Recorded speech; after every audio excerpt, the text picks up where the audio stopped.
Introduction.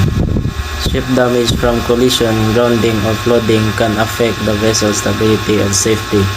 Immediate action is needed to control the situation and regain stability. Actions taken during ship damage.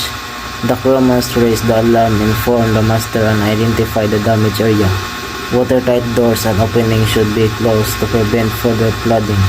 Emergency teams assess the damage and follow the ship's damage control plan. So ang crew dapat magpatingog sa alarm para ma-inform ang kapitan o ma-identify kung asa ang damage sa barko. So watertight doors and openings dapat masirado para dili makasulod sa barko ang tubig, o dapat nakakini ang mga emergency teams nga naka-assist.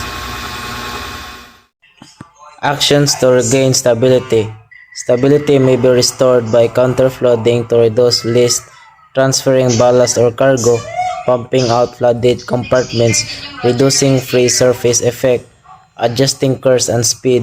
Ship stability can be checked using GM equals km to kj. A positive GM means the ship remains stable. Counter-checking effectiveness.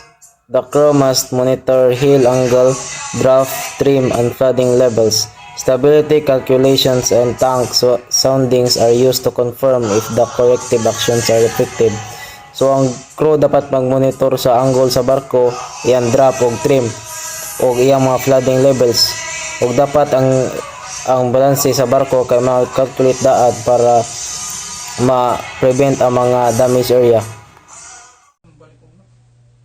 Conclusion. Proper damage control and continuous monitoring are important to regain stability, prevent further damage, and ensure the safety of the ship and crew. So, ang sakto nga pagatiman sa damage control sa barko, og sige, og bantay kay importante ni aron dili mo dako ang problema o para luwas ang barko o ang mga crew.